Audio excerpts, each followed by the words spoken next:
Hindupuram YSRCP party కార్యాలయం వద్ద press meet కార్యక్రమంలో పాల్గొన్న వైఎస్ఆర్సీపీ నాయకులు గుడ్డంపల్లి వేణురెడ్డి, పలు ఎంఐఎం పార్టీ నాయకులు, కార్యకర్తలు. ఎంఐఎం పార్టీ అధిష్టానం ఆదేశాల మేరకు జరగబోవు ఎన్నికల్లో రాష్ట్రంలోని ఎంఐఎం పార్టీ నాయకులు, కార్యకర్తలు ప్రతి ఒక్కరూ వైఎస్ఆర్ కాంగ్రెస్ పార్టీకి పూర్తి మద్దతు తెలిపారు. ముస్లిం మైనార్టీల్ని వైఎస్ జగన్మోహన్ రెడ్డి గారు గుర్తించి రాష్ట్ర వ్యాప్తంగా 7 ఎమ్మెల్యే సీట్లని కేటాయించారు. హిందూపురంలో 40 ఏళ్లుగా టీడీపీ పార్టీ అధికారంలో ఉంది. ఈసారి కంచుకోటని బద్దలు కొట్టి వైఎస్ఆర్ కాంగ్రెస్ పార్టీ జెండాని హిందూపురంలో ఎగురవేస్తాం. ఈసారి 2024లో జరుగు ఎన్నికల్లో మహిళలకి పెద్దపీట వేస్తూ హిందూపురం చరిత్రలో ఎన్నడూ లేని విధంగా ఈసారి వైఎస్ఆర్సీపీ తరఫున ఎమ్మెల్యే అభ్యర్థిగా శ్రీమతి టిఎన్ దీపిక గారిని, ఎంపీ అభ్యర్థిగా శ్రీమతి బోయా శాంతమ్మ గారిని నిలబెట్టడం జరిగింది. ఇద్దరి అభ్యర్థుల్ని అఖండ మెజార్టీతో గెలిపిస్తామని తెలియజేశారు.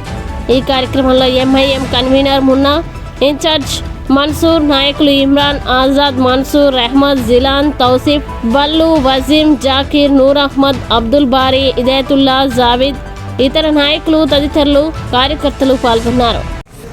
ఇది మంచి శుభ పరిమాణం.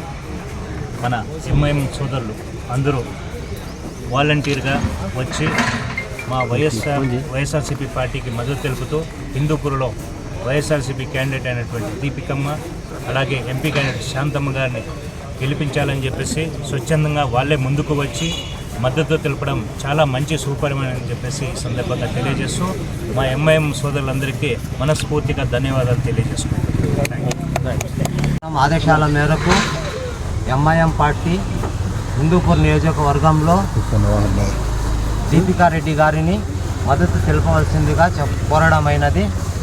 అధిష్టానం ఆదేశాల మేరకు మేము ఈరోజు అంతాను సమావేశం ఏర్పాటు చేసినాము. వేణురెడ్డి గారి సమక్షంలో రాబోయే రోజుల్లో వచ్చే ఎలక్షన్లలో ప్రతిష్టంగా పనిచేసి ఈ పార్టీని బలోపేతం చేసి అందరితో కలిసికట్టుగా మన ఎంత అయితే మన ఓటు బ్యాంక్ ఉందో ఎంఐఎం పార్టీ తరఫున పూర్తి స్థాయిలో ఓటు వేయించి మేము అఖండ మెజార్టీతో దీపికా రెడ్డి గారిని గెలిపిస్తాం.